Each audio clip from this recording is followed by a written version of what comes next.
GSD, German Shepherd Dog, one of the most beautiful, most loyal and most guardable dog, যেটি কিন্তু শুধু ইন্ডিয়াতেই নয় সারা বিশ্বে কিন্তু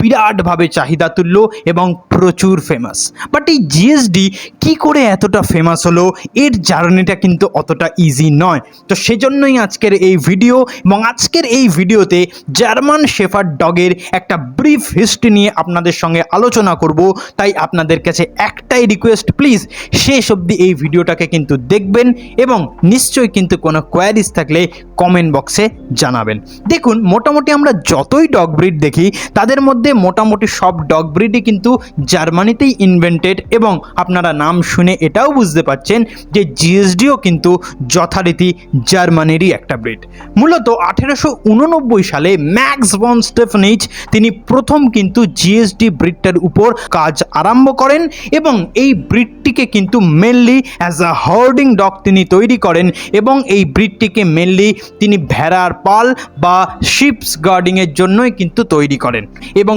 বিরাটভাবে কিন্তু এই ব্রিডটি তাতে সফল হয়, এবং এত সুন্দর জংলি কুকুর এবং নেকড়েদের থেকে ভেড়ার পালদের তারা রক্ষা করতে থাকে যে মোটামুটি সব পশুপালনকারী জনগোষ্ঠী কিন্তু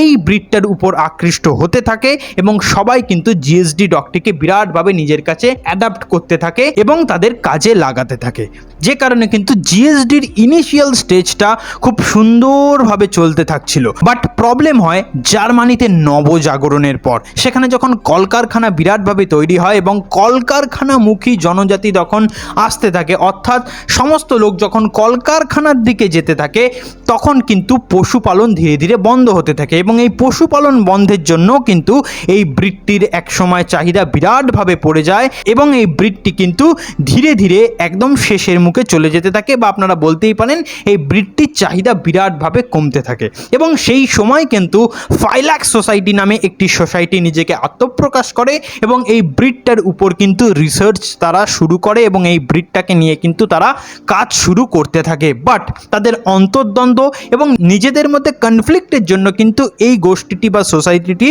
উঠে যায়, এবং তারপরে আবার ম্যাক্স ভন স্টেফানিচ নিজেই কিন্তু 1900 সালের সময় থেকে কিন্তু এই ব্রিডটার উপর আবার কাজ করতে থাকেন, এবং জিএসডিকে ফুললি মডার্নাইজড মোস্ট ইন্টেলিজেন্ট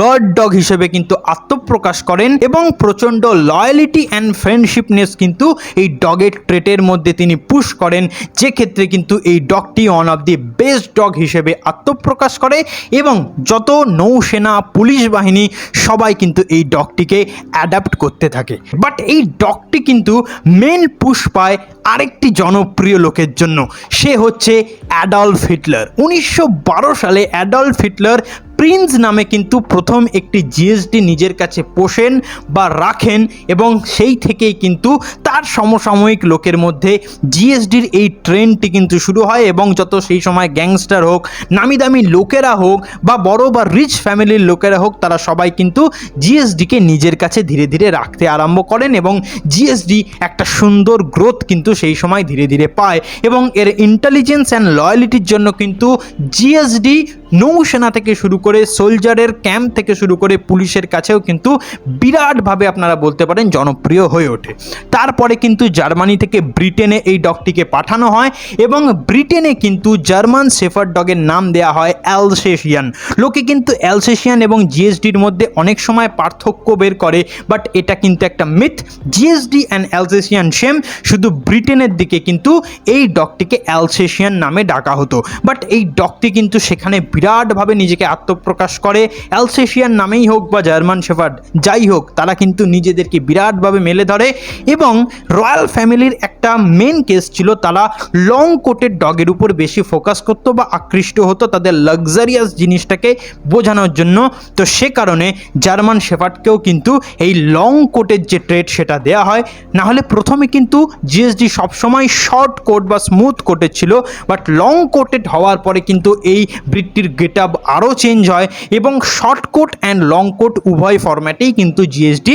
নিজেকে আত্মপ্রকাশ করে এবং রয়্যাল ফ্যামিলিতেও কিন্তু এই ব্রিডটি নিজের সুন্দর একটি জায়গা বানিয়ে নেয় এবং রয়্যাল ফ্যামিলিতে নিজের জায়গা বানানোর পর থেকে কিন্তু ধীরে ধীরে সেখানকার যত সেনাবাহিনী পুলিশকর্মী তাদের কাছেও জিএসডি আস্তে আস্তে যেতে থাকে তার ইন্টেলিজেন্স অ্যান্ড লয়ালিটির জন্য এবং ধীরে ধীরে কিন্তু যত পাবলিক আছে যত লোক আছে বা যত জনগোষ্ঠী আছে তার কাছেও কিন্তু এই ব্রিডটি তার সুন্দর কালার কম্বিনেশনের জন্য কিন্তু বিরাটভাবে আকৃষ্ট হতে থাকে তার ব্ল্যাক অ্যান্ড ট্যান এবং ফুল ব্ল্যাক বা হোয়াইট কালারের যে কম্বিনেশন সেটাই কিন্তু লোককে মন্ত্রমুগ্ধ করতে থাকে এবং তার সঙ্গে যে ফ্রেন্ডশিপ কোয়ালিটি এই ডগটির মধ্যে ছিল সেটাই কিন্তু যত লোকজন বা যত পশুপ্রেমী তাদেরকে বিরাটভাবে আকৃষ্ট করতে থাকে যে কারণেই কিন্তু জিএসডি একটা সিম্পল হার্ডিং ডগ বা গার্ডিং ডগ বা একটা শেফার্ড ডগ থেকে সমস্ত লোকের কাছে ফেমাস সমস্ত লোকের কাছে একটা